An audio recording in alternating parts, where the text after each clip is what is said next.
ngimpi ke Mekah encan setahun lah bangsa ngimpi ke Mekah teu jeung Haji Ben di sorangan ngimpi na sorangan datang ke Mekah di arah Tanaim ka dieu terus lewat datang lain ti Madinah barang jog memeh ka Masjidil Haram eureun tidinya aya pondok pasantren ala kulon ala urang lain gedong tina kayu biasa aya kolongan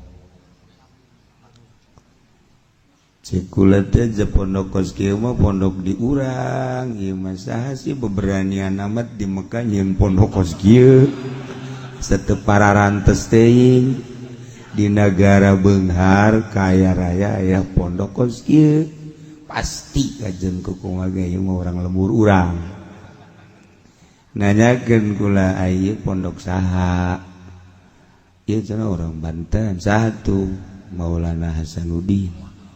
Masya Allah Maulana Hasanuddin Nusa Tenggara ieu kuari aya atuh aya di mana cek kula teh eta cenah di imahna tah eta imahna kula harita gegeuraan bae hayang kapanggih langsung salam disambut dijawab salamna aya kan keur ngobrol jeung urang Arab nama make jubah ari Syekh Maulana Hasanuddin mah make samping make baju coklat kolot bentukna sapari kerajaan Jastong Banten lah kos gitu akhirnya tuh kula sasalaman atuh diuk ngobrol ieu goreng Maulana Hasanuddin Masya Allah atuh hebah dina pangimpian ditanya gunyana biasa jawab tanya jawab kula kagum aya pondok pesantren di Mekah model kos kieu kula nanyakeun caina hei caina ieu ti mana oh ieu diajak ku jana ka tukang Masya Allah empangnya lega nya herang caina tidinya tuh kula mandi terus wudu minum cik Syekh Maulana Hasanuddin aya deui anu paranti ka Banten paranti ka Bandung paranti sakuliahing ieu terutama Banten caina ieu diajak deui luhur jadi tempat kos kastrol luhurna gitu tuh kastrolan gede perasaan teh tina taneuh tapi gede nah ieu cenah nu jurusan ka Banten da ieu jurusan ke Bogor terus disebutan Masya Allah cakula ieu kacaian ti dieu kabeh caian tidinya obrol lanjut terus datanglah ke Masjidil Haram kula mah moal dicaritakeun terus na panjang yang terjalain ngimpi sanaon gitu lang istikharah lain teh ngimpi kos Haji Bani kapanggih jeung kuntilanak we gitu tengah haja-haja Masya Allah eta kagum jasa ya Allah ya ruka dedelekeun bae ka dedelekeun Syekh Maulana Hasanuddin anu ka dedelekeun pohara terus we kabayang-bayang kabelah dieuna ngimpi deui kapanggih jeung seorang kiai ka dieu tah mah urang ka dieu dugla-degle jol abah nyaritakeun dia pembangunan majelis ditanya ku abah teh geus balocor tencan bocor bah kula teh bisa jalan ngobrol be geus tah mimpi katilu kali di tukang dieu aya maung di luhur genteng maungna mau gede jasa di luhur genteng ya Allah tasih mau atuh da kumaha asupna ieu ka Jaya mau di dieu belawetan atuh bareng kula deuk asup teh jadi mau ngagopayan ka dieu ulah sieun ya mau ngomong ieu mau ngomong ieu mah beda ieu tapi tetep bae ngaran-ngaran mau atuh sieun di luhur kenteng gagupayan ka kula gitu aduh tadi ulah sieun-sieun aya saha tuh ini sok ngajagaan majelis maksud ngajagaan kumaha lamun anu nundutan ditoel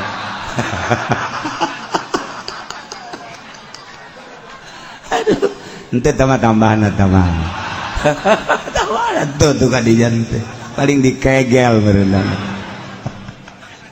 tak mau ngobrol Masya Allah cek gula turun atuh ieu turun ulah di luhur aja ngobrol na keula cek kita antara dia ngajagaan majelis luhurna gula di dieu ngajagaan mas tadi ditanya terus akhirnya turun ke handap ngobrol ke aya di mana itu nusuk di dia di zaman abah kula inget ka dongeng abah kabehan anak nyarahun sing hade di dia aya dua mau ieu kabeh ti Cikadueun di zaman abah masantren di Sekong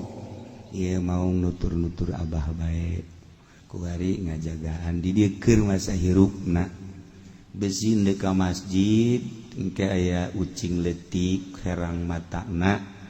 coba ge deuleukeun terutama pe Jumat nah eta engke kadeuleuna ngagedean coba ge lamun kaberenehan ti leutik can jorang kaberenehan ucing deui can jorang ge kaberenehan can ieu mah terus terang wae Masya Allah ieu omongan abah can kalaksanakeun geus aya ucing kula lalaunan jatuh ngagedean sakali aduh teu bae teu dek diwirid kumaha ja eta mah hese tetapi kebelah dieu pas pe Jumat kira-kira jam 10 kurang 10 lempang geus aya masjid ieu mah kuari-kuari can kebelah dua meme naon garang ngademuk aya ucing anakna ngeok tama poho maksudna poho ka omongan abah nu kamari-kamari ieu diinget-inget mah teu barang ieu poho guguli bedan bae di suku ya disempar inget teu inget sama sekali sempar pluk bae ka ditu ka sisi jalan cai sia ngaganggu aing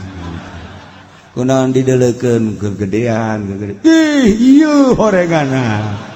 Masya Allah bukan ngagedean sieun akhirna barang ngagedean besi ngerekem aduh cek urang mau ngampurannya atuh geus we kula membahasa kula we mau ngampura berarti anjeun lain mau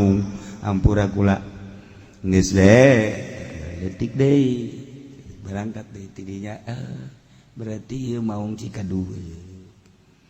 geus sakali-kali datang da maung kukula mun aya mah diajak ngobrol ka pondok los ka ditu dek naon atuh gegelan habek ka ditu teu kadeuleu deui tah mau warna duka delegu kula maung putih tapi aya kahau-kahukan seperti etalah terakhir Jol Habib Lutfi ka dieu peting-peting kukuh nyana menta dianter ka supir-supir teu bisa katahan kula kebenaran ngariung ka Cilongok Gandu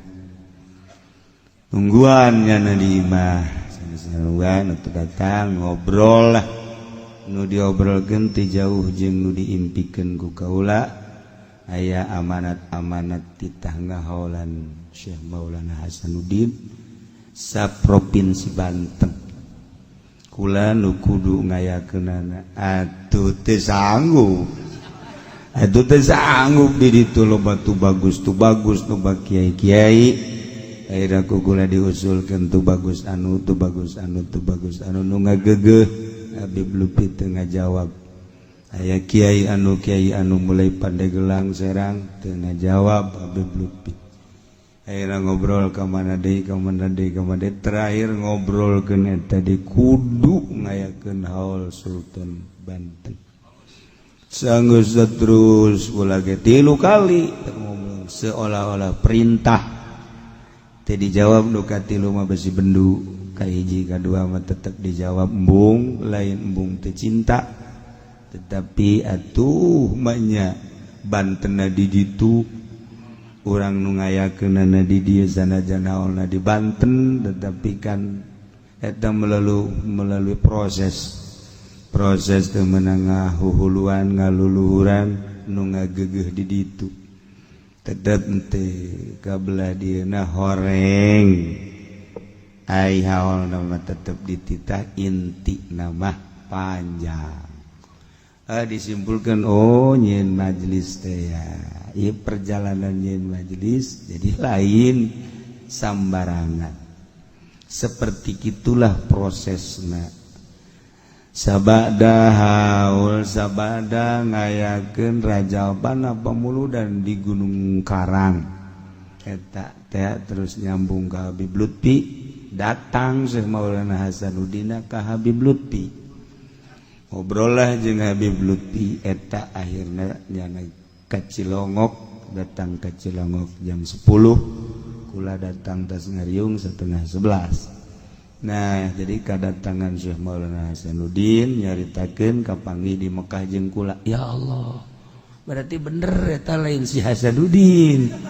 jabe beja ka Habib Lutfi masyaallah akhirna dikencengan tenang je kula jadi duit mah tadi teh apa nanti loba di bank kula mah tenang jasa hirup wari hiji atuh ja anak geus di ngaranna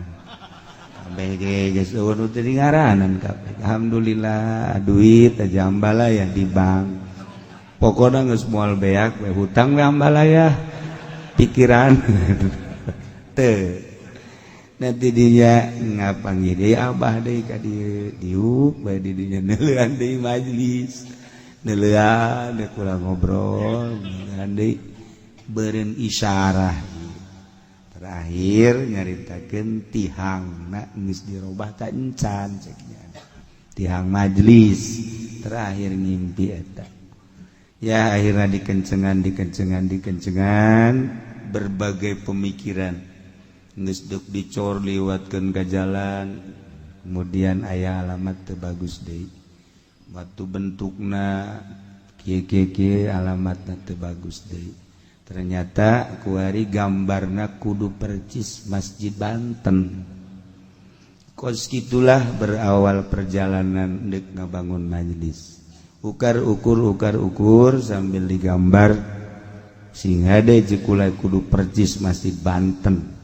lantaran titahna kos kitu akhirnya digambar pernah ngadatangkeun tukang gambar di PNS ternyata meureun teh izin Allah eta atuh bisa dihubungi lain embungeun geus teu bisa dihubungi tertanda teu aya izin neangan deui tukang gambar anu hebat insinyur ternyata begitu datang ka dieu encana naon geus nyaritakeun pembiayaan teh nyambung aya deui tukang gambar ecek-ecek ieu geus teu wawuhan cacing teu wawuhan gambar ternyata nyambung aya jadi profesor ecek kula ngimpi